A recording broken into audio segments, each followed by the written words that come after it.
Hello, everyone, and welcome to this episode of Raise the Vibe with Liz. I'm your host, Liz Peterson, and today I have Tilly Storm discussing what she calls the relationship matrix. So let me tell you a little bit about Tilly. She was raised Southern Baptist. Tilly was taught that desire was sinful and that sexuality was a source of shame. She had internalized these messages and didn't begin questioning them until after freebirthing her first baby at 23. By the time she was 27, she was divorced with 2 kids, feeling frustrated with her sex life, uncomfortable with her body, and her limits to pleasure. So began her long journey researching ways that one could feel more confident and comfortable in their body and the bedroom. Tilly voraciously devoured every book she could get her hands on about sexuality, had a kundalini awakening, became multi-orgasmic, and learned the sacred art of tantra. Working 7 years as a doula shed light on the struggles that women have with their sexuality when moving through transformational life events, such as giving birth, menopause, divorce, and ingrained cultural and religious messages. Seeing and experiencing these issues, she was inspired to assist other women. Tilly is assisting in creating a world where everyone has access to feeling and experiencing their body and sexuality as sacred and pleasurable, and where relationships strengthen and grow because individuals and couples have the tools and understanding to come together despite differences in sexual preferences and libidos. Tilly has helped everyone from marriage and family therapists, religious practitioners and high-level executives, entrepreneurs to strippers, single moms and couples married for decades, to finally own and embrace their sexuality, become multi-orgasmic, reignite passion and desire in long-term relationship, and even have their own spiritual awakening. Tilly, welcome to the show. Yay, thanks. That was a long intro, but yeah, that's me. I know, I love it. Wanted to share all the juicy pieces about you. So let's jump right into the relationship matrix. How is the old relationship paradigm different from the new relationship paradigm? Well, this term kind of came to me one day when I was thinking about what I do really, and it hit me that, oh, right, yeah, we're entering a new world, a new way of being the new human and the new earth. And if you're pretty spiritual, you are probably into that sort of thing, but we're learning and up-leveling our consciousness in a way that the way that we've done relationships isn't working anymore. I think there's not been a time on the planet where we have been more unhappy in our relationships, where we've had less sex than we've ever had in our relationships. And that's actually scientifically proven that within the last couple decades, that the amount of sex people are having has drastically declined. And the way that we are approaching relationships is just so outdated. And that's what I call the 3D relationship matrix. So what makes it 3D? Well, it's just old unconscious programming and patterning that we got taught from our parents. There's actually 5 different ways, I guess, that I kind of defined what it means to be stuck in that 3D matrix versus what it means to step into. I don't want to say that what I am teaching is the 5D, because we're not quite there yet, right? But I would imagine that it's something on the way towards that. And some of the 5 things are, well, first is how love is a contract. That's what marriage has been about. It's ever since the idea of marriage became a thing, it was a contract between families that this is what you do. And if you do this, I will do this. And if you do that, I will take care of that. And if you don't, then this doesn't work anymore. And then the contract has to change. And this is something that we're still doing in 2021. And it really, it just perplexes me that we're still operating on such a contractual basis in our relationships. And they're unconscious contracts for many people. That even though some of us are aware of the whole outdated system of what marriage really means or where it even come from, but we still unconsciously operate from that contractual agreement around relationship. Wow. So how do we recognize that we're in a contractual relationship? And then how do we break free from that? Well, I think that, this is, I guess it's a more of something relationship coaches would help people through. I am a sex coach, really, and where I shine is helping women to become multi-orgasmic, break through their blocks to pleasure, to desire, to feeling confident in their body and in their sexuality. But one thing that does come up, because sex and relationships, you can't kind of separate them, right? Yeah. Is that the relationship issues tend to be pretty ongoing in relationships, that there's usually that one thing in a relationship that just doesn't seem to go away or get resolved on its own without like outside support or help. And for some people, it can just be like a constant argument that seems to never get resolved, or constant bickering or back and forth. And the old way of doing things is like, oh, well, we'll either just learn how to live with this and continue to be in this bickering and arguing forever about the thing, or we'll withhold love and withhold whatever from a partner because this is a source of contention, right? So breaking free of that means that if you are moving towards a state of unconditional love and practicing unconditional love between you and a partner, that you learn to love yourself and you learn to take responsibility for how you are creating that situation in the first place, which is something no one really wants to do. Right. So what are some contracts like we can have in the bedroom? What are some of those old paradigms? Well, this is different for every relationship. And a lot of what is common for people is that for men, it's usually that they are higher desire, and women, especially with the ones that I work with, they are usually moms and they've gone through that transition phase of, being single, or just it being them and only being responsible for themselves, to having kids, multiple kids. Like I have some clients that have 4 and 5 and 6 kids, and it's become all about them, and they've kind of lost their way. And taking responsibility for their own sexuality and realizing that if something's not right, or if they're feeling disconnected from their body, that they get to dive in and find out, well, what's inside of them that's creating issues in the relationship or their sex life, which is usually their sex life for the specific things that I work with. So they're helping to build a better relationship, to heal and integrate things in the way of their own pleasure. And so some of those issues in their sexuality, you hear women all the time being like, well, I'm just going to wait for him to change, or maybe he'll just stop being that way, or maybe I'll just blame him forever. But it's really about taking ownership of how you're creating that experience in the first place. Yeah.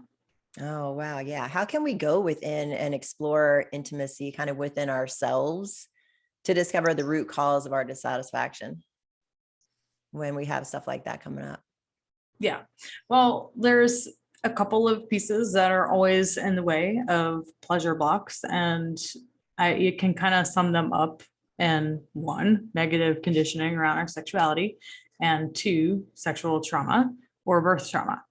And these 2 things are extremely common. I mean, I don't know any woman that escaped negative conditioning around their sexuality. Maybe there's a few places on earth where they are doing really well, like in the Netherlands. I think they're doing pretty good, but most of us get raised with shit programming around pleasure. When I ask clients or potential clients, like, what did you learn about sex or pleasure from the women in your family? The most common answer I get is nothing. So if you learned nothing, then where are you learning what you do know? So, and this is generally where the problems lie, that they're learning what they know from media, from Hollywood movies that are not accurate portrayals at all of people's relationships or sex lives, pornography, like, oh my God, I think we don't have to dive into about how unrealistic a lot of that is. But where are we getting the education around our pleasure? We're just not, or it's coming from really shit sources. So to go in and discover, well, what is pleasure? How do I find out what I want and like in the first place is sometimes a question that most women, like, they want to know what pleases them. They want to know what to tell their partner, but they don't know how, because they don't have the tools to figure that out, because they weren't taught anything. So yes, it's either the negative conditioning or unprocessed sexual trauma. And even though people think that, if they've been to therapy for years or decades around it, it's usually just cognitive behavioral therapy. And that only goes so far, because the trauma still lives in the body, as you know. Yeah, it does. How do you work with shame? Because I know we are just such a huge shame culture.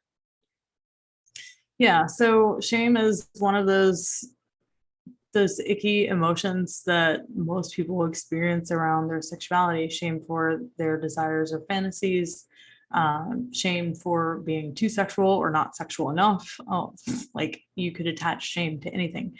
And it's something that usually gets programmed really early on in childhood. So a lot of my clients, for example, will remember an experience of a parent or an adult walking in on them when they were touching themselves and being reprimanded or told that they were bad or that they shouldn't do that, or them playing with a friend, maybe inappropriately or whatever, and the parents freaking out about it, and then there being like this huge shutdown in their desire. So, again, most of my clients lack sexual desire at all, and they're so disconnected from it. And then when they dive in and see, like, oh, wow, this stems from that. Oh my God. So it is a lot of inner child reprogramming. And working with the shame that the inner child is carrying itself, and recognizing that the shame was actually just a protective mechanism to keep them safe. Yeah. So, Yeah. yeah. Wow. That kind of makes me think about self-love. Can you talk a little bit about unconditional love and how that plays a role in moving from that 3D polarity to 5D? Yeah. So one of the other 5 things that I kind of laid out between the difference between 3D and 5D relationships are that when intimacy, when there's blocks there, when it stops or it's not really happening or whatever, then that is a cue to go within to get intimate with yourself. That means that there's something going on inside of you. And the whole idea of self-love is like taking the time to go within and figure out, what are these blocks? What are these obstacles in the way of the intimacy that I want to experience? So self-love, in the broadest sense, is just giving yourself that opportunity to do that deeper work, to allow yourself time and compassion, self-compassion, to realize, like, it's okay that we're experiencing this right now. But I know that there's a deeper reason why this is happening. So self-love is being like, okay, well, I'm going to choose to make this a priority in my life so that I can experience more pleasure, more intimacy, more connection, by going within myself and finding what is blocking me from that. And one way that I teach women to do that is through conscious self-pleasure practices like the jade egg. So yeah, that's how we do that.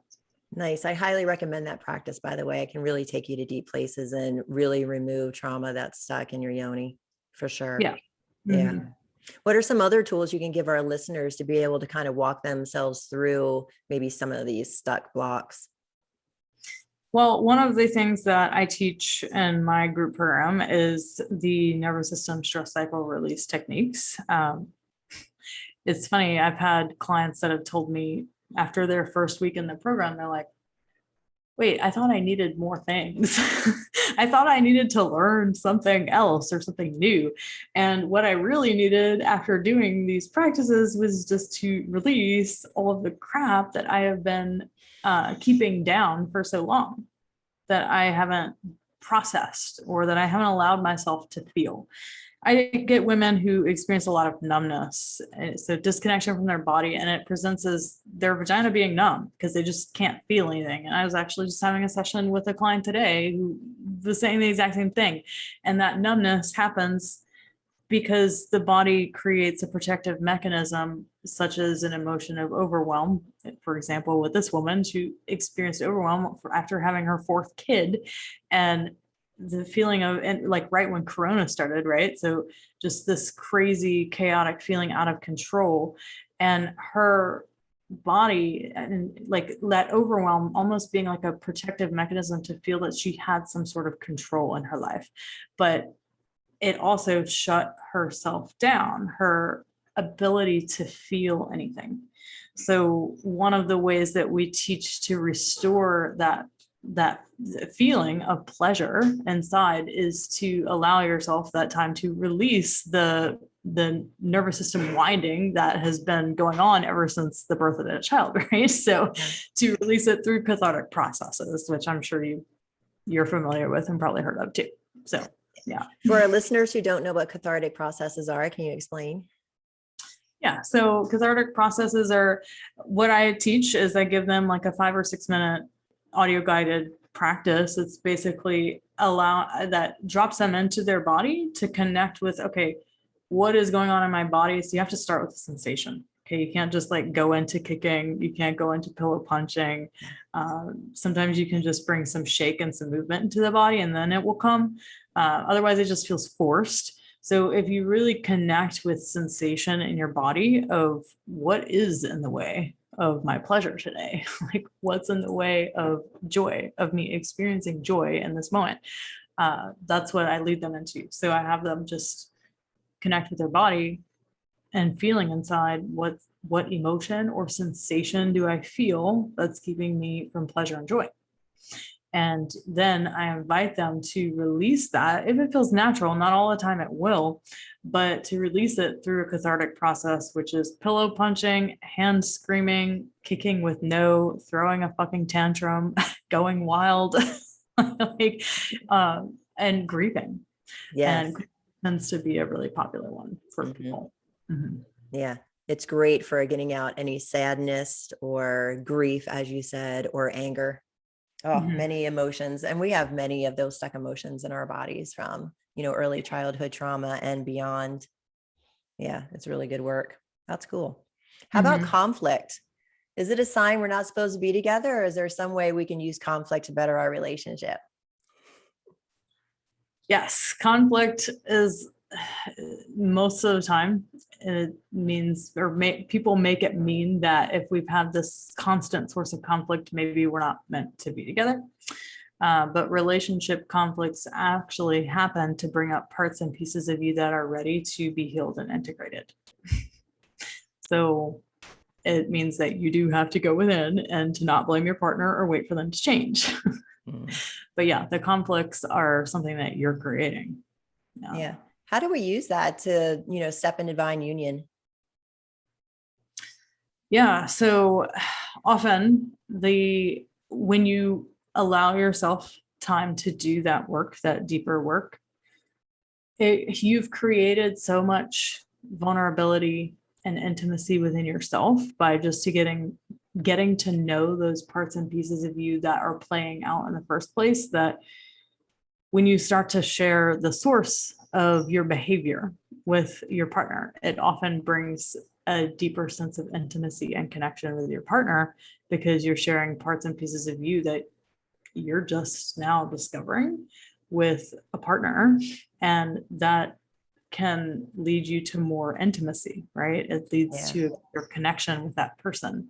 And they are the reflection, and they're showing up in your life because you created that too. Right? You've created them. Relationships are, Harville Hendricks wrote it in his book Getting What We Want. He explains it very well, that relationships are all a projection of what's going on inside of you, and you create and are attracted to particular relationship partners because somewhere in your unconscious and even in your DNA, it knows that this person is a match to help you through your healing. Yes. Isn't that amazing? And it's so nice when you have a partner who has a growth mindset where you can sit down and discuss your issues. And after discussing the issues and being vulnerable with each other, it does bring you so much closer together. It's like each time you step into that area, you end up closer each and every time. And then the relationship's able to grow so much more. Yeah, for Yeah. sure. Yeah. It's such a great process.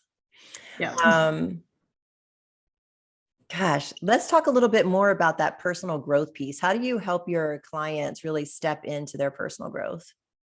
So I think that's important. Well, I think the main way that I do that is I tell them pretty flat out, like I can't think of anybody in the last year, at least, that I've just taken a couple to work with a couple before I've made them work on their own first. So I will only work with the individuals of a couple first before I will work with both of them together. And that's a way that I'm making them take responsibility for their part in it, and their part changes the relationship dynamic. So sweet. That's amazing. That's so true. Yeah. Everyone's like, oh, we'll go to couples therapy or counseling, which, you know, that there is definitely time for that. But if you've never done a full transformational process, a lot of people have done parts and pieces of certain things. They've done a womb healing course, or they've done an inner child course, but they've never done a thing around their whole sexuality that was a complete process with an arc of transformation in it. I kind of require them to do it. Awesome. They may have done a few things here and there. I'm like, no, we're not working on the relationship until we work with you first. That's really smart, because it really is diving into your own self, which really shifts not only you and how you function in relationship, but also it gets reflected back to you, you know, in your relationship. And then, you know, opens the door to shifts, for things to shift, because you've created something new and different, you know, so it can't be the old. Right. Yeah, there's actually a relationship coach that I like to follow. And sometimes I swear she wishes that she were a sex coach who could make these women do their own work, because they come to her for their relationship, right? And then they spend so much time just doing the solo work. She's like, why don't I just do what you do? I'm like, I don't know. Why don't you do it? But you know, it is, and therapists would say the same thing. I have so many clients that are actually therapists, and they have said, like, even in our own practices, we see couples that want couples coaching or couples therapy, and it's like, y'all got so many other things that you need to work on yourself. And then there is absolutely that time when you've done enough personal growth and development work on yourself that it's like, okay, how do we integrate this into our relationship, and what is even possible within a relationship that we're not even yet aware of? And that can be a really, really awesome experience to step into. That's awesome. How do you guide your clients to open up those conversations? Yeah. Well, getting them to talk is getting them to talk about sex with their partner is generally the first thing that I get them to do. You know, usually they'll have a big breakthrough within the first 3 weeks of my program, and it usually has to do around the elephant in the room. And then it's just only natural that part of the action steps that come from themselves, and they know they need to, is to have that conversation that they haven't been having forever. So a lot of it's self-directed. And then I have clients that do my sexuality work that aren't in relationships. It's about 50-50.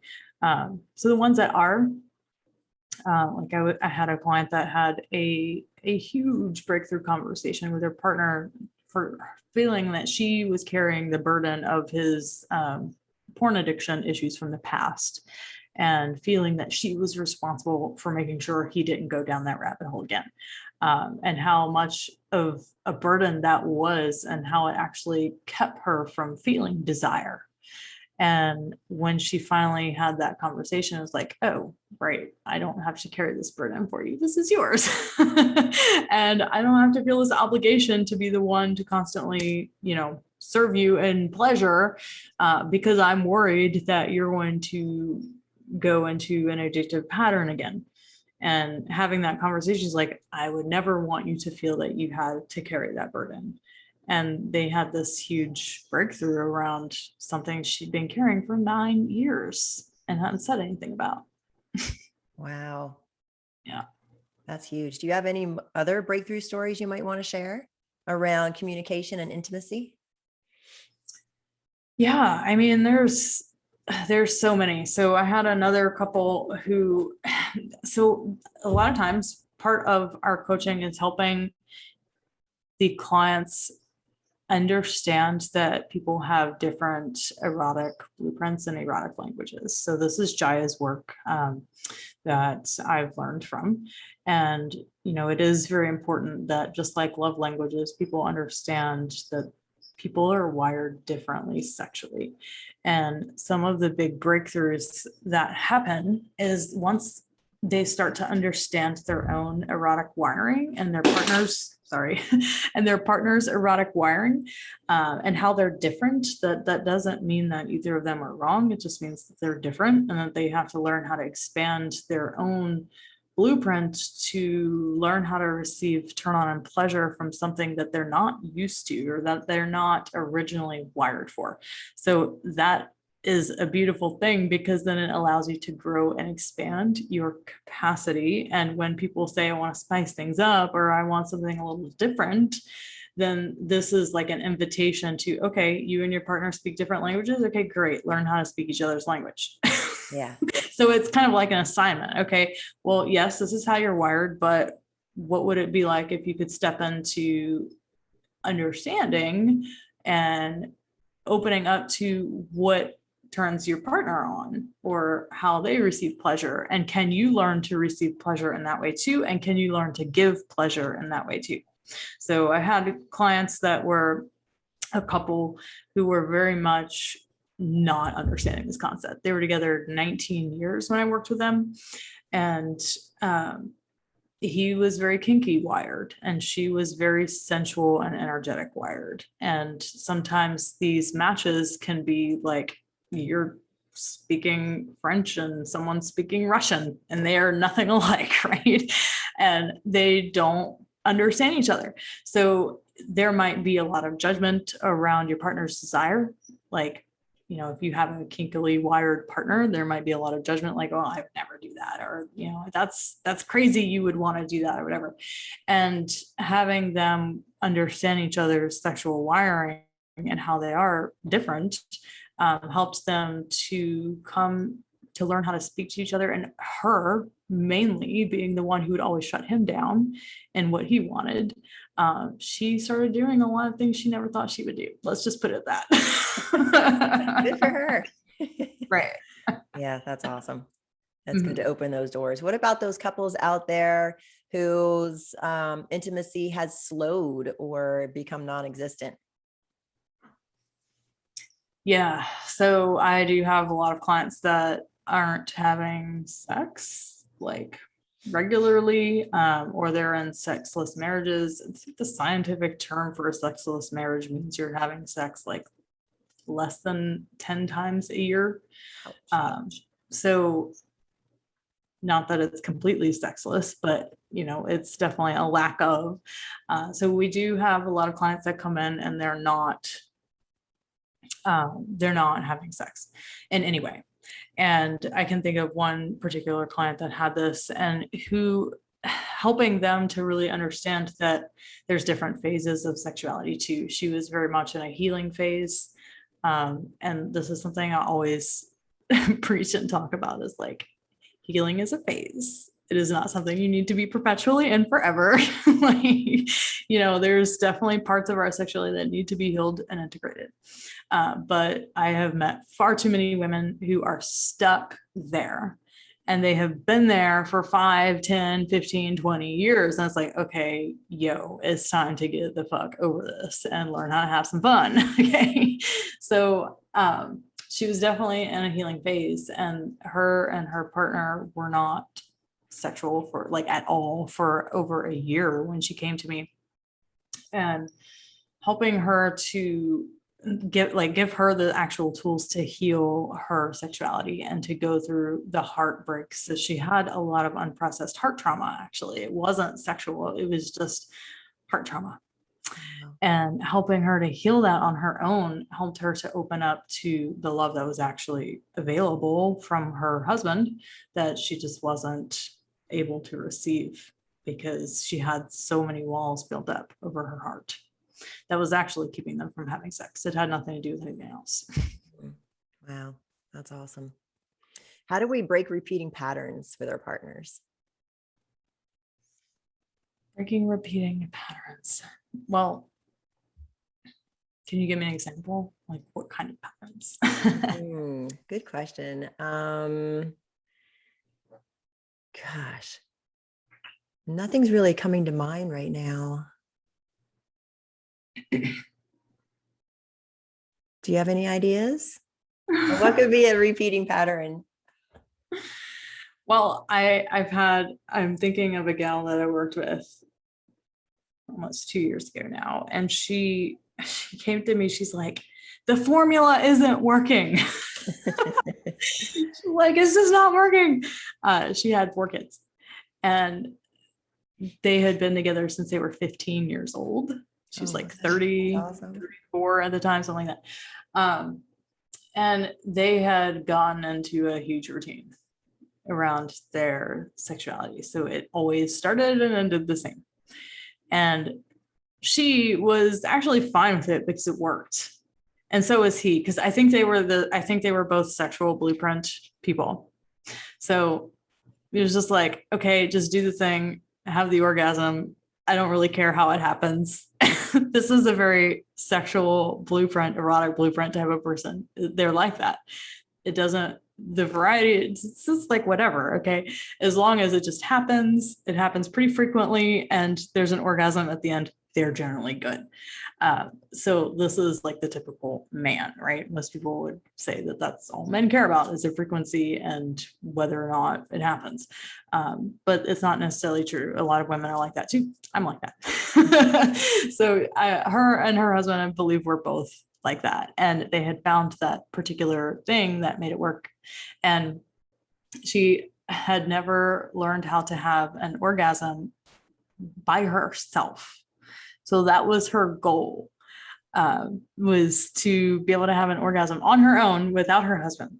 Because they had literally, she's the only guy she ever been with. They've been together since they were 15. So everything she learned about sex was with him and never learned how to do anything on her own or really like explore outside of that to find out, okay, well, what might turn me on if it's not with him? And what might I be able to show him that I like that's more than just this? And after 4 kids, that formula that just wasn't working with the accuracy and precision that it once was. So she knew it was time to figure it out. So teaching her the jade egg practice, making her slow down and drop that goal was the key. So when clients come into my containers, it is an absolute, you drop every expectation you put on your body, every goal you ever had about what pleasure should be, and you learn what else is available. And doing the way that I teach the jade egg practice is that it gives them time to drop the goals and expectations and learn to experience pleasure in whatever way that it wants to come to you without an expectation of how it should. Nice. So she learned and she got what she wanted. That's great. Yeah. Well, thanks for sharing that story. How about when women bump up against trauma? How do you walk them through that? Yeah. So we have a whole, in my group program, we spend 3 weeks on trauma healing, and some of my clients are already multi-orgasmic and they're like, I don't have any trauma. And I'm like, bullshit. Like, everybody's got some. Okay, otherwise you wouldn't be here. So they are given trauma self-healing practice to do, de-armoring practices to work with their cervix. A lot of them, I tell them and explain to them the defined types of female orgasm, and they'll only check maybe 1 or 2 of those boxes of 8. And I'm like, okay, well, if you're not having all 8, you've got shit to work through, because you can have all 8, right? So the cervical orgasms is something a lot of women want to experience, but they don't know how, or they have so much pain and trauma associated with their cervixes that they can't, and they have to do these de-armoring practices and to release all of the crap that's stored in there, from terrible OBGYN experiences, and pap smears, to birth trauma, to being, actual sexual trauma, anything. Because your cervix and your vagina are like a sponge, and they absorb all those messages, all that stuff, which I'm sure you've all heard. But yeah, there's a way to de-armor all that. So I give them actual de-armoring practices and trauma self-healing practices to work through all of that. That's great. You said 8 different orgasms. Can you go through what those 8 are, besides the ones that come top of mind? Well, clitoral is the most common.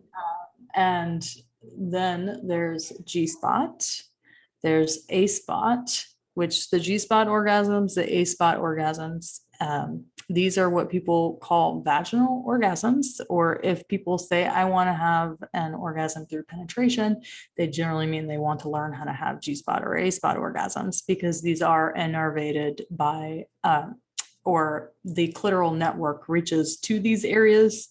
So they are kind of a clitoral orgasm, but they are also very different. So there's those 3.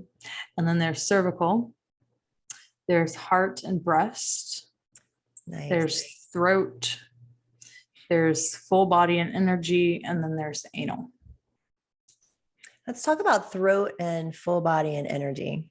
I think everybody knows nipple orgasm, right? But let's go into those 2, because those are usually not talked about. All right, cool. Throat is a fun one. So throat orgasms, I did a workshop with a gal in Greece one time, and she had learned from some tantric master who had done a demo and had invoked throat orgasms in women. So she asked for a volunteer to try it on her. And the interesting thing about throat orgasms is that it's like I don't know, like I don't consider myself a lesbian or bisexual or anything. So this wasn't like a sexual experience with her, and like from my point of view, right? But what she did is she just guided me through a breathing practice, and she used her fingers at the roof of my mouth, and she just stroked on the very top of the roof of my mouth. And I went into it thinking, well, this would be interesting. I'm a very orgasmic person, so who knows? I really didn't have an expectation for the demo, because I was the demo person and there were other people watching, right?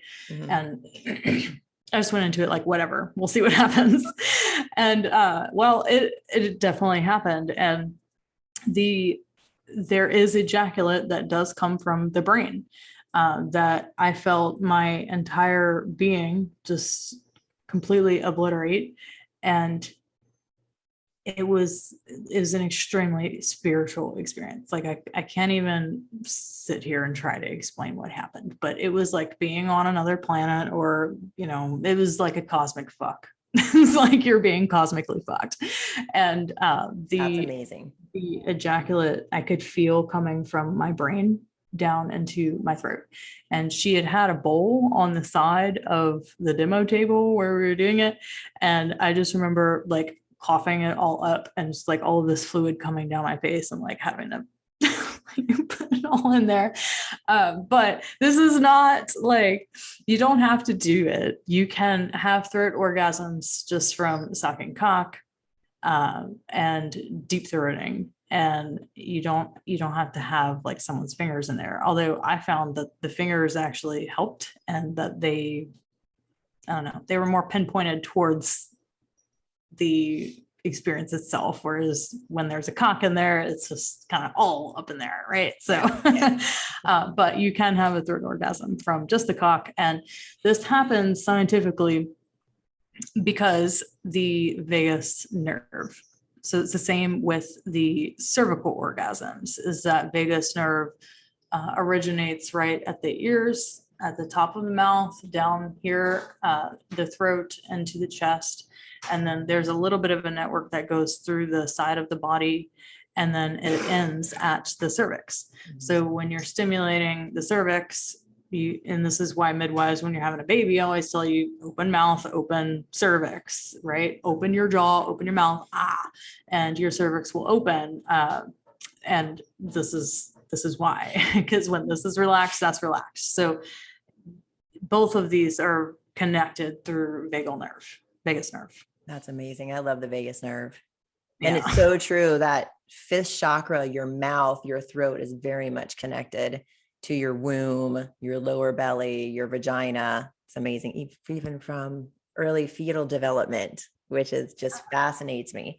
Plus the way the energy like flows up, the hara, the kundalini, is very much connected, or is the vagus nerve, right? Yeah.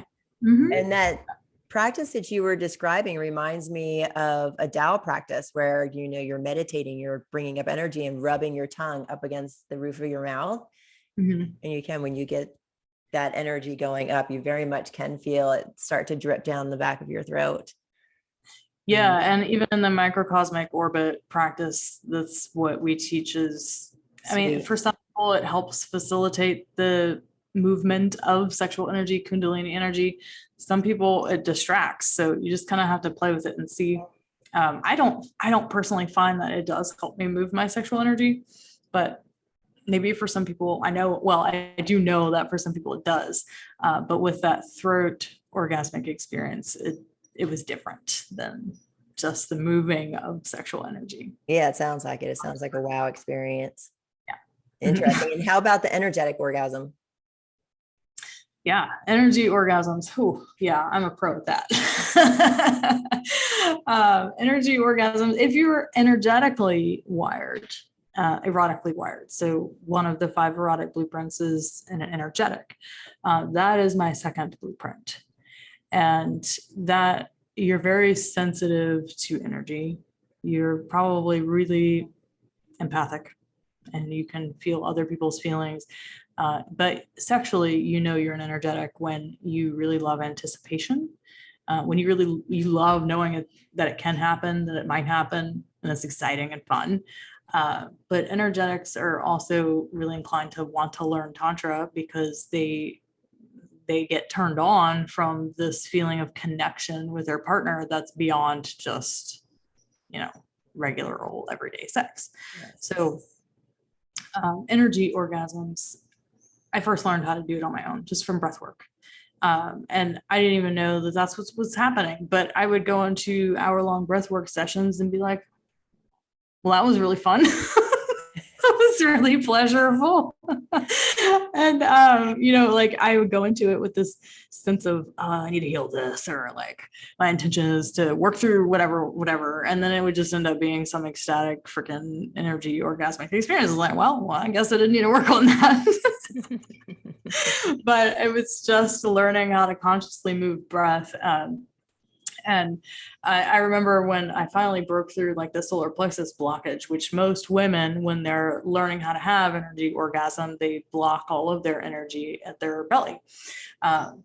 Mainly because most women are really uncomfortable with their bellies, but deeper meaning is that we block our sexuality and our sexual energy from moving out of the pelvis and up into the body because we don't want, because it doesn't feel safe to feel that much pleasure in our body.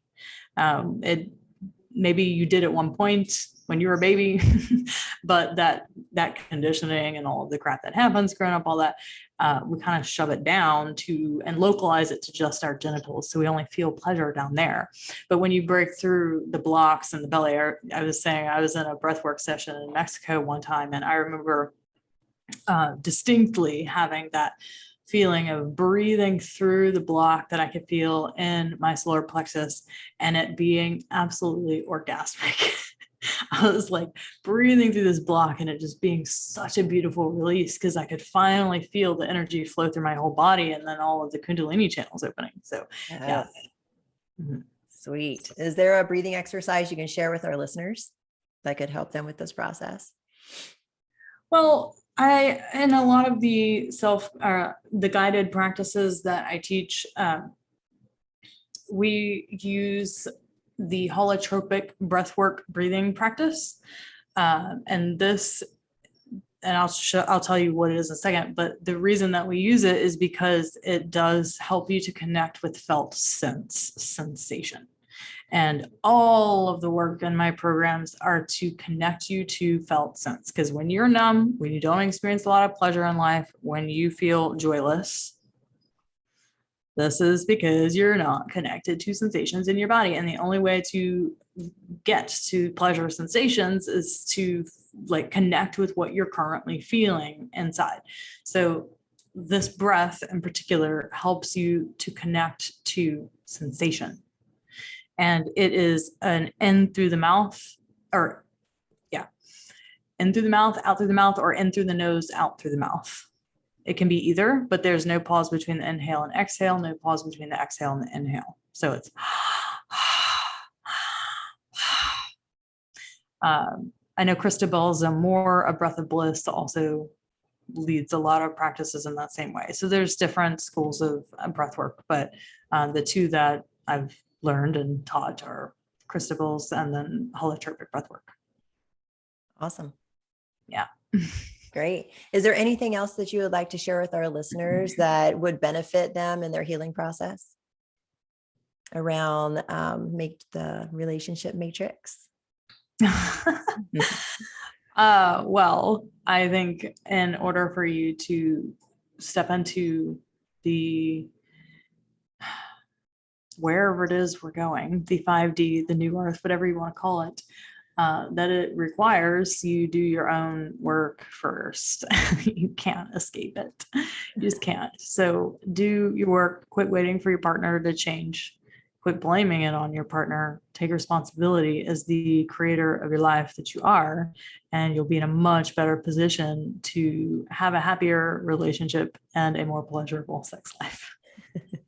And what about those people out there that are like, but if I change, something's going to happen to my relationship? Oh, there are definitely those people.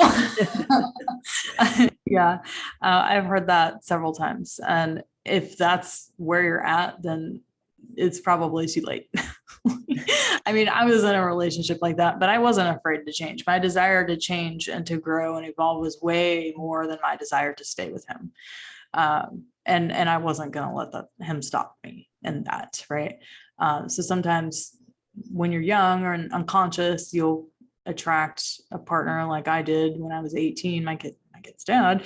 But, we attract these relationships and I just grew and he didn't want to grow. And again, it was my desire to grow and evolve and expand that was a greater desire than whether I stayed with him. And some people just want to play it safe. And if you'd rather play it safe, then great, stay in your relationship forever and don't grow and evolve and expand. I mean, I would never settle for that. That's something that's not in my DNA to do that. But some people it is. I don't understand them. They're probably not meant to work with me, but I have talked to them and they do exist. And, it sucks that is how some people are. But especially if it's gone on for a while and you've created a family with them and you have older kids and, maybe it would be devastating, to break up your family and all that. And I understand those dynamics, but at the same time, what are you teaching your kids if that's what you're going to settle for? Wouldn't want to be that example to mine. Mm-hmm. And people will either grow with you or not. And then you grow apart. Right. Yeah. Then it's time to work on something with someone else. Yeah. Right. What's something that you would like to leave our listeners with today? thoughts. I mean, I think we've shared a lot already, but I have tons of free resources for you at tillystorm.com. All sorts of stuff. There's a how to release shame and guilt, destroying your sex life training. There's how to ignite your desire for those of you that lack sexual desire. There's a tantric sex starter kit for those of you that want to learn tantra with your partner. It is a couples thing. So if you're single, might want to like wait for later to get that one. And there's the how to start a jade egg practice guide and free jade egg practices that you can download. There's 6 different practices totally for free. So you can get started that way. That's awesome, Tilly. Thanks. Yeah. Yeah. Look up her stuff, everybody. tillystorm.com. Tilly, thank you so much for joining me today. This has been a great conversation. Yeah. Thanks for having me, Liz. Yeah, I really appreciate your time. And thank you everyone for joining us. Thanks, Tilly. And thank you, everyone. And you can find me on Instagram and Facebook and YouTube at Raise the Vibe with Liz, and my website at lizshealingtouch.com. Thank you, everyone, for joining us. And remember to get out there and raise the vibe, everybody. Have a great day. Thank you.